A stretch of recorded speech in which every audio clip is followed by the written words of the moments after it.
Hello Idol Mark. Ito na po part 3 ng aking secret files.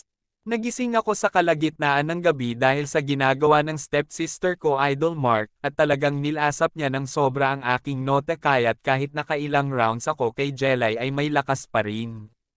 Dahil paglalero ng dila ng stepsister ko sa note ko.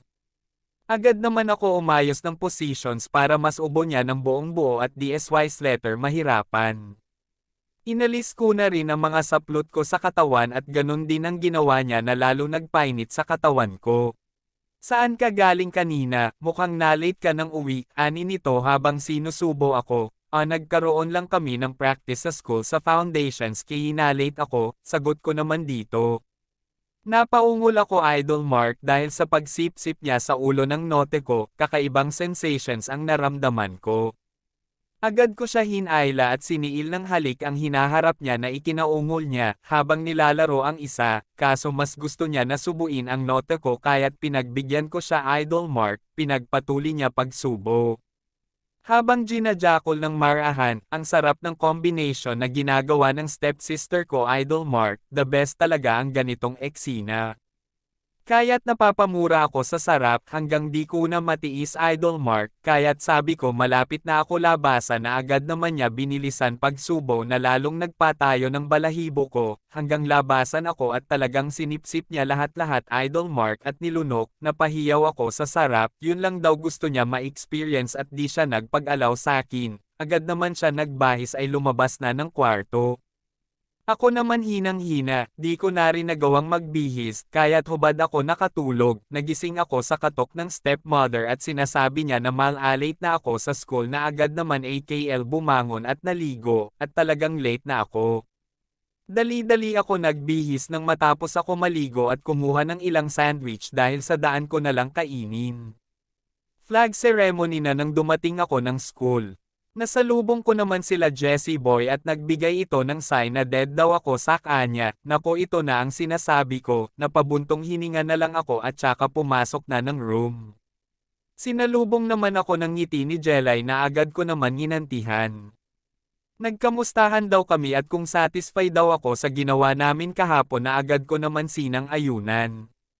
Sinabihan pa niya ako na ulitin daw namin para daw masanay ang puwiten niya at para di na masakit if ever dun ko ipapasok, tila nagising ang pagkalalaki ko sa naging conversations namin. Pansin din Jelay, isang haplos sa harap ng pantalon ko ang ginawad niya na lalong nagpatigas sakin. Nang matapos ang klase agad naman ako pumunta ng kantin para sana kumain kaso nasalubong ko namang ang grupo no Jessie Boy, kaya't bago pa naman ako makalayo ay agad na ako nahawakan. Binalot ako ng takot dahil sa paghawak sa balikat ko.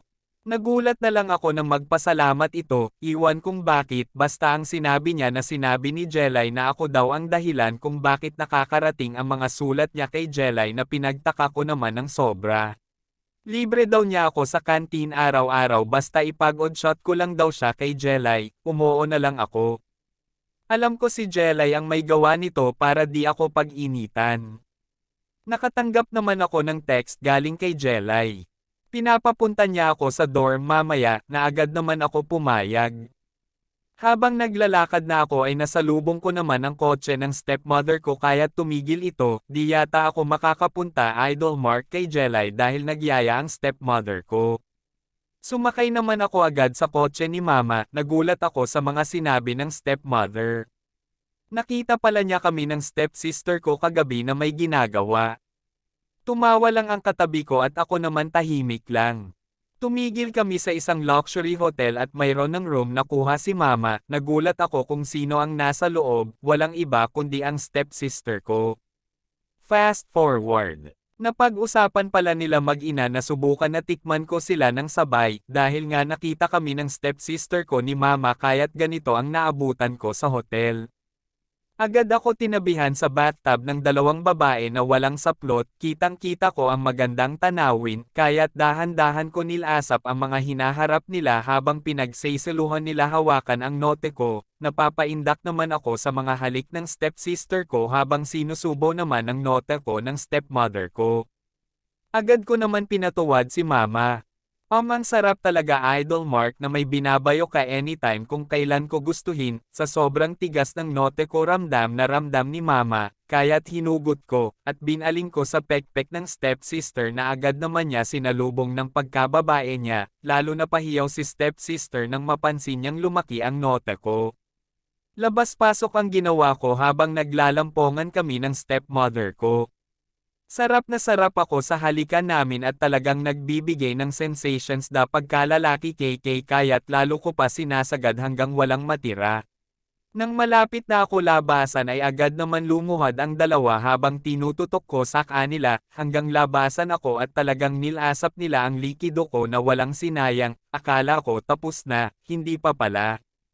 Sinubo agad ang nota ko pagkahiga KK sa kama ng stepsister ko, kahit medyo namamaga pa ang gilid ng note ko ay pinapatigas ulit nila gamit ang mainit na bunganga. Hanggang dito muna Idol Mark, tuloy ko agad part 4.